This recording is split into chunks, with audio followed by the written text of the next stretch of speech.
Good morning to one and all present here. I, Kritika Khangaruth, welcome you all on the MCIT digital platform. So, today we will discuss about endoplasmic reticulum, which is BSc part first topic of paper second cell biology. So, सबसे पहले हम बात करते हैं endoplasmic reticulum की. Endoplasmic reticulum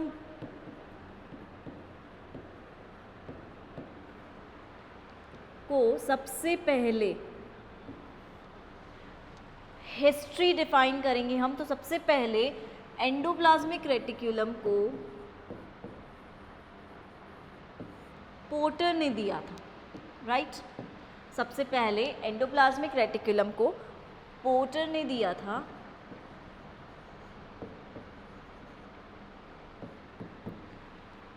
ठीक है, discover भी किया.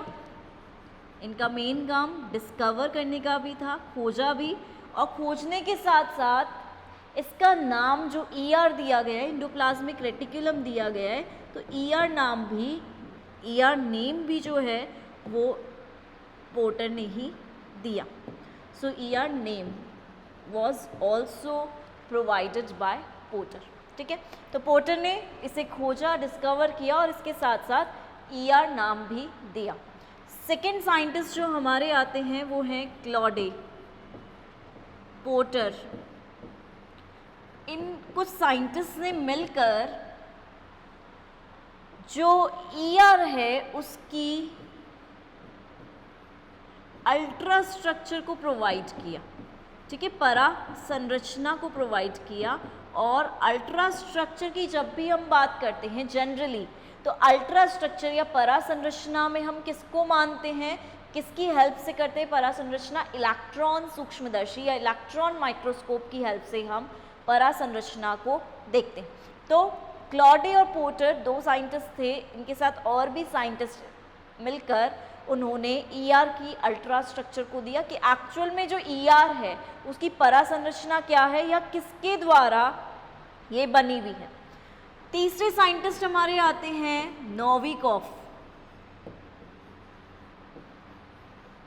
और हमारे नोविकोफ ने इसको एक नाम दिया GERL सिस्टम. ठीक है, इसको एक नेम दिया गया GERL सिस्टम.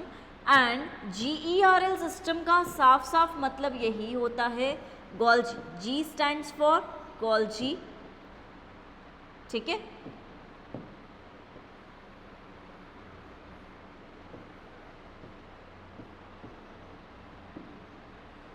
देखेंगे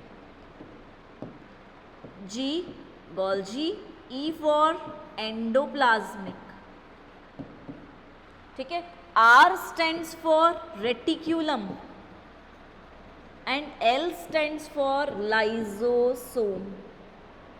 ठीक है, तो सीधी सी बात है, इस सिस्टम को GERL सिस्टम कहा गया था. And Golgi endoplasmic reticulum lysosome system इसे नेम दिया गया कि इसका निर्माण जिस तरीके से हो रहा है उसके अकॉर्डिंगली इसे GERL सिस्टम नाम दिया गया. ठीक है, ये तो हमारी बात हुई हिस्ट्री की. कुछ साइंटिस्ट ऐसे भी थे जिन्होंने इन्हें तंतु समान संरचना बोला कि फाइबर के समान संरचना होती है. तो इस तरह से इनकी हिस्ट्री पे डिस्कशन हुआ. पोर्टर, क्लॉडे, नोविकोफ, ये साइंटिस्ट थे जिन्होंने इसके बारे में एक्सप्लेनेशंस दिए. नाउ हिस्ट्री के बाद हम बात करते हैं डिस्ट्रीब्यूशन की.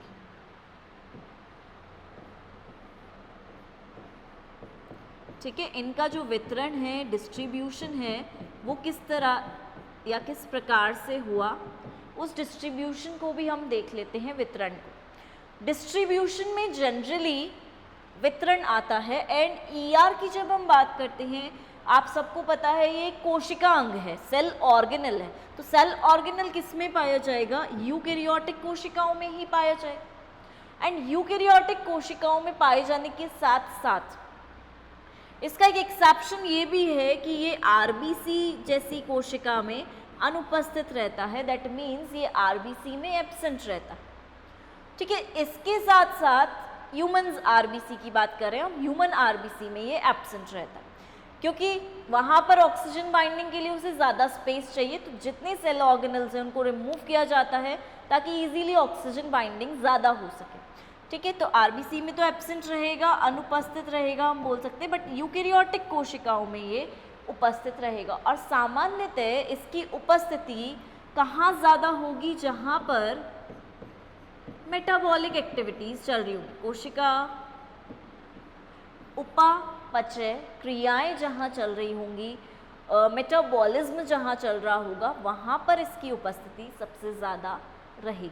तो वितरण की जब हम बात करते हैं तो हम यूकेरियोटिक कोशिकाओं की बात करते हैं और मेटाबॉलिज्म करवाती हैं ये। अब इनका वितरण मसल कोशिकाओं में भी होता है। ठीक है, इनका वितरण मसल सेल्स में भी देखने को मिलता है। तो मसल सेल्स में इनका जो वितरण होता है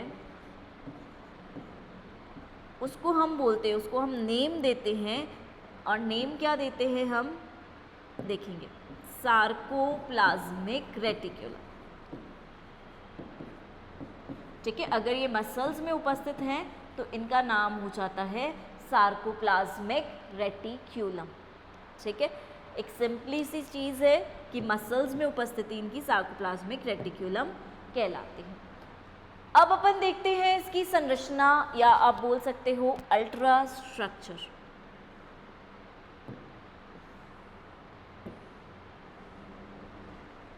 देखेंगे अल्ट्रा स्ट्रक्चर। जनरली जब हम अल्ट्रा स्ट्रक्चर की बात करते हैं तो अल्ट्रा स्ट्रक्चर का मतलब है परासंरचना, यानी कि ये किस किस से मिलकर यहाँ पर बन रही है, ये एक इम्पॉर्टेंट बात यहाँ पर आती है। सबसे पहली चीज़ जिससे मिलकर ये बनती है, इसमें जो उपस्थित रहती है वो होती है सिस्टर्नी। ठीक है, सिस्टर्नी इसमें उपस्थित रहती है। सिस्टर्नी के साथ साथ दूसरी इम्पॉर्टेंट चीज़ जो यहाँ पर हमें देखने को मिलेगी वो होती है ट्यूब्यूल्स।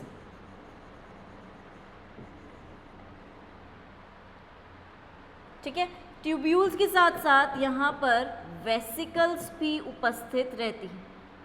ठीक है, तो तीन संरचनाएं हमने देखी, सिस्टर्नी, ट्यूब्यूल्स, वेसिकल्स। अब सिस्टर्नी की जब संरचना हम देखते हैं तो हमें ऐसी संरचना दिखेगी, देखेंगे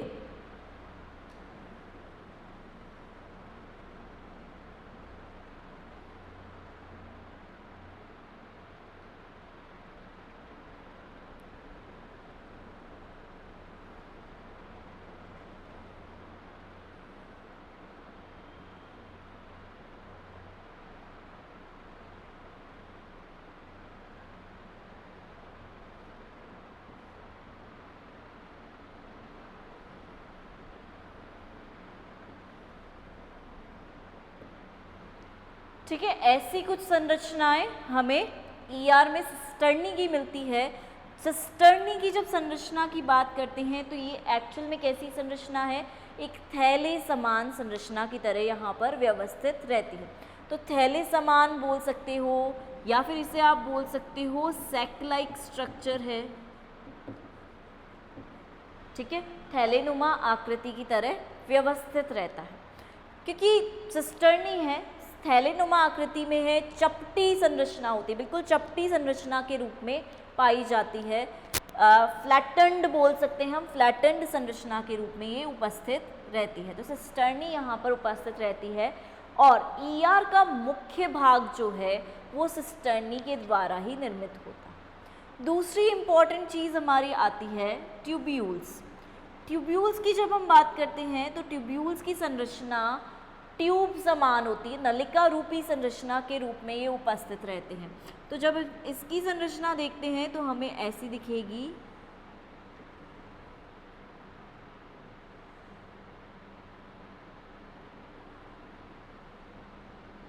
इस तरह से अरेंज्ड रहेगी। ठीक है, इस तरह से नलिका रूपी संरचना के रूप में ये ट्यूब्यूल्स के रूप में उपस्थित रहती है। ठीक है, अब वेसिकल्स की जब हम बात करते हैं तो वेसिकल्स क्या हैं? छोटी सी संरचनाएं जो इस तरह से उपस्थित रहती है और ये कहाँ पाई जा सकती हैं? ये सिस्टर्नी के बीच बीच में उपस्थित रह सकती हैं। तो ये भी ईआर का ही भाग होती हैं वेसिकल्स, छोटी गोलाकार संरचनाएं। और छोटी छोटी गोलाकार संरचनाएं जो हैं, सपोज मैं बोल रही हूँ ये छोटी छोटी जो गोलाकार संरचनाएं हैं, ये सारी मिलकर एक बड़ी संरचना को निर्मित करती है, एक बड़ी लार्ज वेसिकल को बनाती है। ठीक है, तो इस तरह से मेनली 3 संरचनाएं ऐसी हैं जिनके द्वारा ईआर का निर्माण होता है। ठीक है, और ईआर के बीच में, जैसे सपोज मैंने बोला ये ट्यूब्यूल संरचना है ईआर की। ठीक है, जब हम और डिटेल में देखते हैं किसी संरचना को तो हम देखते हैं ये जो संरचना है ये ट्यूब्यूल संरचना है। तो इस ट्यूब्यूल संरचना के बीच में जो खाली भाग उपस्थित रहेगा उसको हम क्या बोल लेंगे? मध्यांश भाग। तो ये क्या हो जाएगा? हमारा ईआर का मैट्रिक्स भाग हो जाएगा, ईआर का मध्यांश भाग हो जाएगा जो इसके बीच में पाया जाएगा। और इनमें जो 3 प्रकार की संरचनाएं ये हम ऑलरेडी देख चुके हैं, सिस्टर्नी, वेसिकल्स एंड ट्यूब्यूल्स। देखो सीधी सी बात है, ट्यूब्यूल्स जो हैं ये अनियमित प्रकार की संरचना हो सकती हैं और ये शाखित भी हो सकती है, एक दूसरे से ब्रांचिंग भी कर सकती हैं, क्योंकि एक के अंदर से एक भी निकल सकती है, ब्रांच्ड हो सकती है। ये जो है ये फ्लैट चपटी थैलीनुमा संरचना है, लेकिन ये शाखित नहीं होंगी, ये अशाखित है, अनब्रांच्ड संरचना है, एक दूसरे के अंदर से ना निकल के अलग अलग तरीके से थैलीनुमा आकृति में व्यवस्थित है। वहीं वेसिकल्स की जब हम बात कर रहे हैं तो वेसिकल्स छोटे छोटे कण के रूप में उपस्थित है एंड एक लार्ज बड़ी वेसिकल का निर्माण कर सकती है। बट जब ये वेसिकल्स एक दूसरे से मिलती हैं तो उस संरचना को हम कैनालिक्यूली संरचना बोलते हैं, उसका निर्माण ये करती हैं। अब एक बार हम अगर संरचना देख लेंगे तो हमें और क्लियर हो जाएगा कि किस तरह से ईआर प्रेजेंट रहता है, राइट? देखेंगे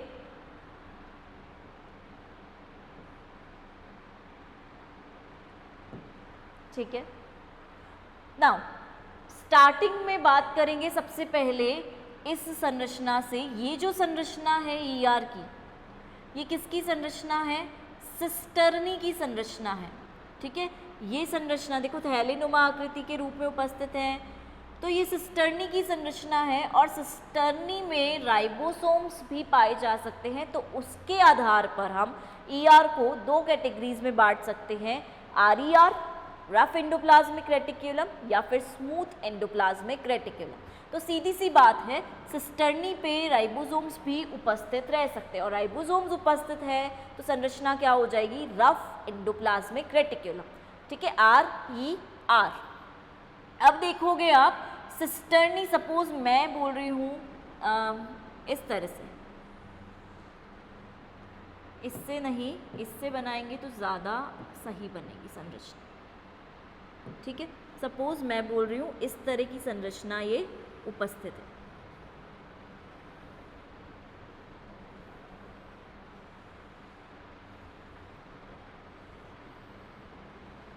ध्यान से देखिएगा, यहीं से ही ये ऊपर जा रही है। ठीक है, और यहीं से ही ये और विभक्त हो रही है।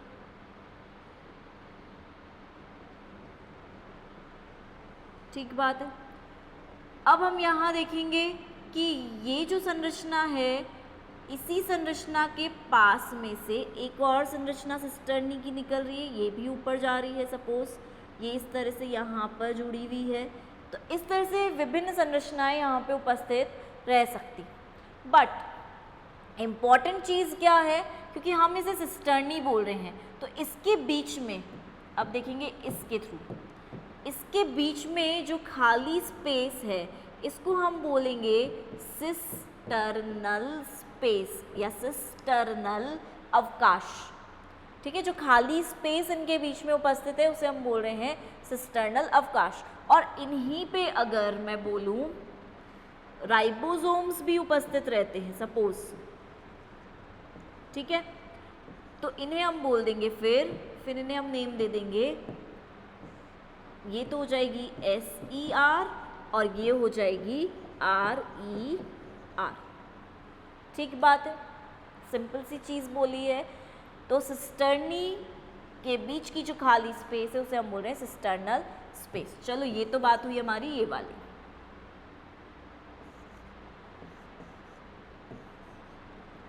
चलिए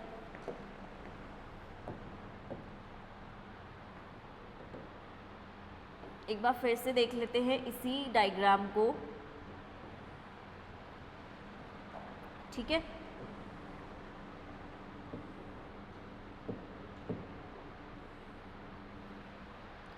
दिख रहा है सब?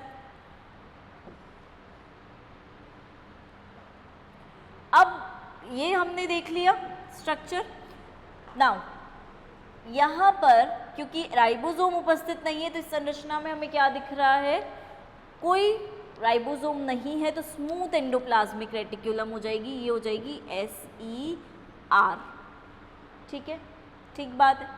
अब यही संरचना बताई जा रही है कि कहाँ कैसे उपस्थित है। न्यूक्लियस के जस्ट पास में जो संरचना उपस्थित है वो है RER और न्यूक्लियस के जो दूर है वो है हमारी SER। ठीक है, तो इस तरह से संरचना भी उपस्थित रहती है। दूसरी इंपॉर्टेंट चीज़ ये देखिए, ये है SER स्मूथ एंडोप्लाज्मिक रेटिक्यूलम और इसमें हमें संरचना कैसी दिख रही है, नलिका रूपी। ये देखेंगे ट्यूब्यूल के रूप में, नलिका के रूप में ये संरचना हमारे पास इस तरह से उपस्थित है। ठीक है, तो SER में देख रहे हैं हम नलिका रूपी संरचना है, लेकिन कुछ सिस्टर्नी समान संरचना भी उपस्थित है। वहीं RER है, ये RER में हम देख रहे हैं राइबोसोम भी उपस्थित है, ये रे राइबोसोम्स, ये रे राइबोसोम्स। और राइबोसोम्स के साथ साथ यहाँ पर देखेंगे सिस्टर्नी ज़्यादा उपस्थित है। ठीक है, सिस्टर्नी की जो संरचना है वो यहाँ पर ज़्यादा उपस्थित है। सेम संरचना हम यहाँ पे भी देखेंगे, RER है, राइबोसोम उपस्थित है, न्यूक्लियर एनवेलप है, स्मूथ एंडोप्लाज्मिक रेटिक्यूलम भी यहाँ पर उपस्थित रहेगी। ठीक है, और स्मूथ में हम देख रहे हैं, मोस्टली देख रहे हैं ट्यूब्यूल्स जैसी संरचना ज़्यादा प्रेजेंट है। तो इस डायग्राम को एक बार हम क्लैरिफाई कर लेते हैं कि किस तरह से ये डायग्राम एक्चुअल में प्रेजेंट है। देखेंगे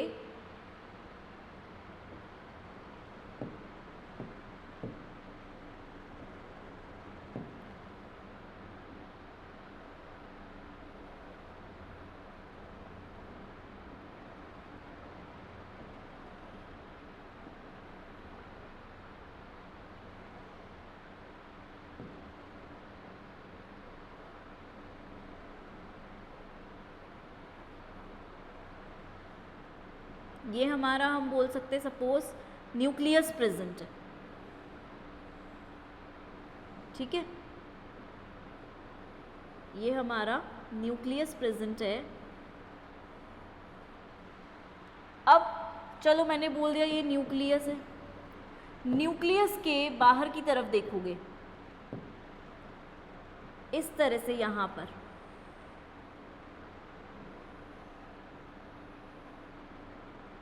इस तरह से, यहाँ पर इस तरह से, यहाँ पर संरचना ये उपस्थित रहेंगी। ठीक है, अब इन्हीं संरचनाओं से बाहर की तरफ निकली हुई और संरचनाएं भी पाई जाएंगी, इसी संरचना से बाहर की तरफ निकली हुई और संरचनाएं भी पाई जाएंगी, फिर इसी संरचना से बाहर की तरफ निकली हुई और संरचना भी उपस्थित रहेगी।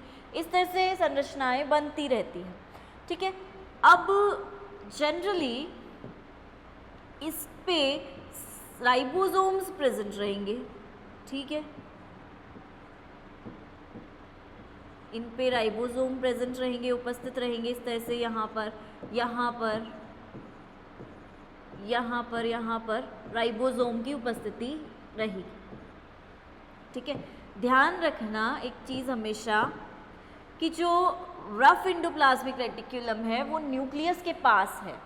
ठीक है, और स्मूथ जो है वो न्यूक्लियस से दूर की तरफ। अब यहाँ पे जो आएंगी ना, ये हो जाएंगी ये स्मूथ। अब इनमें देखेंगे आगे जाएंगे तो यहाँ से फिर नलिकाएं उपस्थित रहेंगी, नलिकाओं के रूप में संरचनाएं यहाँ पे ऐसे व्यवस्थित रहेंगी, इस तरह से देखोगे, ठीक है। तो संरचना में हमेशा ध्यान रखने वाली चीज़ यही है कि जो दूर है न्यूक्लियस से वो हमेशा रहेगी SER, एंड जो न्यूक्लियस के पास है वो हमेशा रहेगी RER, ठीक है। तो ये संरचना इस तरह से प्रेजेंट है। अब हम देखते हैं difference between RER and SER, देखेंगे। ये स्ट्रक्चर हमको दिख रही है, स्ट्रक्चर को देखेंगे पहले, फिर और चीज़ें देखेंगे। अब इस स्ट्रक्चर में अब क्या देख रहे हैं, देखेंगे। RER अंदर की तरफ न्यूक्लियस में प्रेजेंट है, SER बाहर की तरफ प्रेजेंट है, ठीक है। और ट्यूब्यूल्स है, नलिकाओं के रूप में है।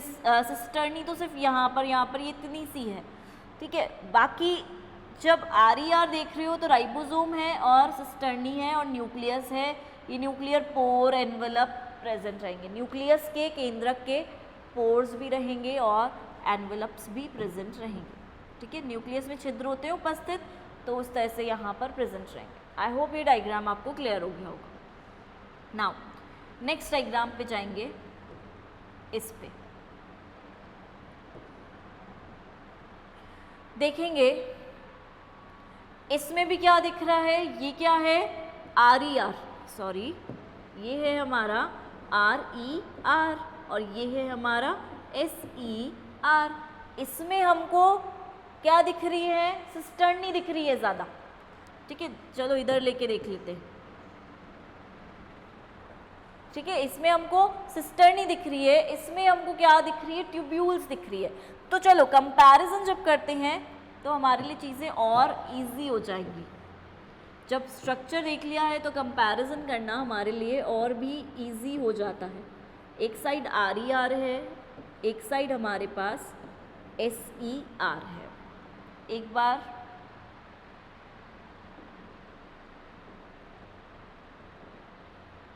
ये वाला स्ट्रक्चर देख लीजिए, एक साइड स्मूथ ER है, एक साइड रफ ER है। इसमें राइबोसोम्स नहीं होते, इसमें राइबोसोम्स रहते हैं।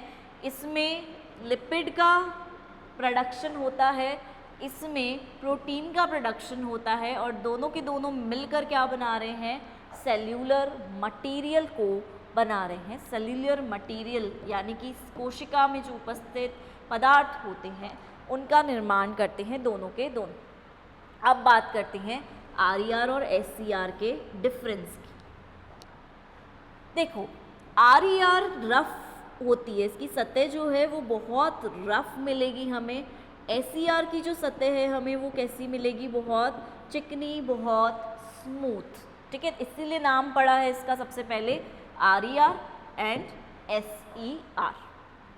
दूसरी इम्पॉर्टेंट चीज़, भाई ये रफ क्यों है, इसके पीछे रीज़न यही है कि यहाँ पे क्या है, राइबोसोम जो हैं वो प्रेजेंट रहते हैं, उपस्थित रहते हैं। और वो रफ क्यों है, क्योंकि यहाँ पे राइबोसोम अनुपस्थित रहते हैं, एब्सेंट रहते हैं, इसलिए वो स्मूथ है, बहुत स्मूथ है। टेक्सचर इसका स्मूथ नहीं है क्योंकि राइबोसोम उपस्थित है। तीसरी इम्पॉर्टेंट चीज़ जो हमें यहाँ पर देखने को मिलेगी, वो जो डिफरेंस है, मेजर डिफरेंस है कि इसमें हमें पोर्स मिलेंगे, ठीक है, पोर्स प्रेजेंट रहेंगे, लेकिन उसमें पोर्स अनुपस्थित रहेंगे। यहाँ पे पोर्स जो हैं वो एब्सेंट रहेंगे, ठीक है। अब चौथा डिफरेंस देखेंगे, जब अपन इसकी संरचना देखते हैं तो संरचना में हमें रफ किसके पास थी, न्यूक्लियस के पास, तो बोल सकते हैं न्यूक्लियस के नियर या नियर न्यूक्लियस ये उपस्थित रहते हैं। ये थोड़ा सा अवे फ्रॉम न्यूक्लियस उपस्थित रहते हैं, ठीक है, थोड़ा सा न्यूक्लियस से दूर रहते हैं उपस्थित। तो इनकी उत्पत्ति हम किससे मान सकते हैं, भाई इनकी उपस्थिति जब न्यूक्लियस के पास है तो इनकी उत्पत्ति हम किससे मान सकते हैं, न्यूक्लियर मेम्ब्रेन से ये उत्पत्ति करते हैं या न्यूक्लियर मेम्ब्रेन से ये प्रोड्यूस होते होंगे, हम ये मान सकते हैं। बट क्योंकि उनकी उपस्थिति कहाँ है, न्यूक्लियस से दूर है, तो इन्हें हम कहाँ मान सकते हैं, साइटोप्लाज्म में तो प्रेजेंट है ही हैं, लेकिन जो साइटोप्लाज्म की मेम्ब्रेन है बाहर की तरफ, तो सेल मेम्ब्रेन्स जो हैं या ऑर्गेनल्स की जो मेम्ब्रेन्स हैं उनसे इनकी उपस्थिति होती होगी। तो साइटोप्लाज्म में तो ये उपस्थित है ही है, लेकिन इनकी उत्पत्ति का कारण हो सकते हैं सेल मेम्ब्रेन्स या प्लाज्मा मेम्ब्रेन्स, ठीक है। या फिर इनके बारे में स्मूथ एंडोप्लाज्मिक रेटिकुलम के बारे में ये भी कहा जाता है, क्योंकि ये न्यूक्लियस के पास RER रहते हैं, केंद्रक के पास RER रहते हैं, तो RER जो है वो किस में परिवर्तित होने लग जाते हैं, SER में। तो राइबोसोम अगर हटेगा, सीधी सी बात है, राइबोसोम अगर हटेगा तो हम इनकी उत्पत्ति को कई बार किससे भी मानते हैं, SER किससे भी बनते हैं, कई बार हम बोलते हैं हमारे RER से भी SER की उत्पत्ति हो सकती, क्योंकि है भी RER के बाद में और राइबोसोम हट जाएंगे तो बन जाएंगे SER, ठीक है। इसके साथ नेक्स्ट पॉइंट में हम देखेंगे इसकी संरचना को, देखते हैं क्या संरचना रहती है।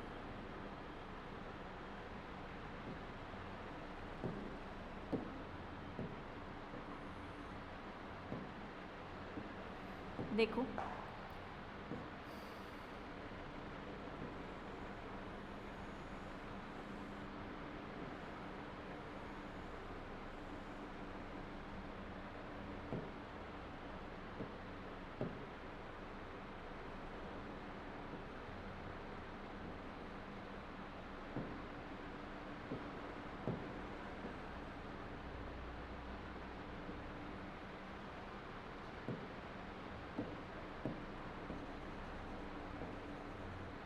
ठीक है, तो दिख रहा है यहाँ पे राइबोसोम जुड़ा हुआ है इस संरचना में, और राइबोसोम जुड़े रहने के साथ साथ यहाँ पर पोर्स भी है। तो हमने यही पढ़ा, राइबोसोम जुड़ा रहता है, पोर्स भी उपस्थित रहते हैं। तो पोर्स में जो प्रोटीन पाया जाता है उसको, चलो प्रोटीन को हम बाद में ही देख लेंगे, पहले हम संरचना ही देख लेते हैं।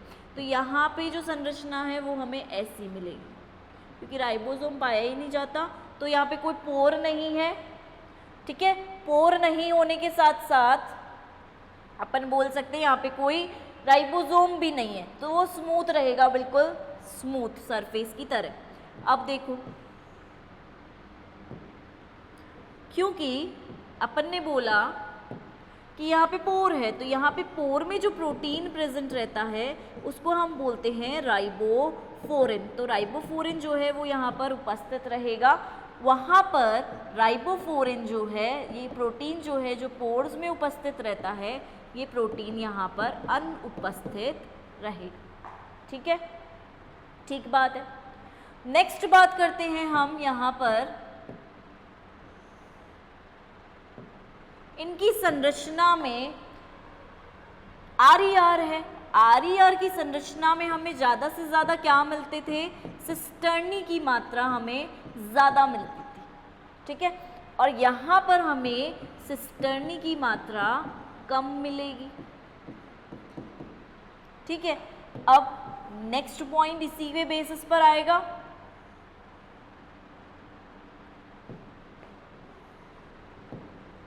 ठीक है, नेक्स्ट पॉइंट इसी के बेसिस पर आएगा। तो यहाँ पर ट्यूब्यूल्स की मात्रा ऑलमोस्ट न के बराबर थी, तो बहुत कम रहेगी, और यहाँ पे ट्यूब्यूल्स नलिकाओं की मात्रा ज़्यादा रहेगी, ठीक है।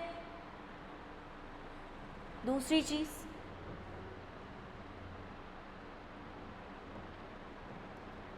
ये क्या है, RER राइबोसोम प्रेजेंट है, तो ये क्या करेंगे जनरली,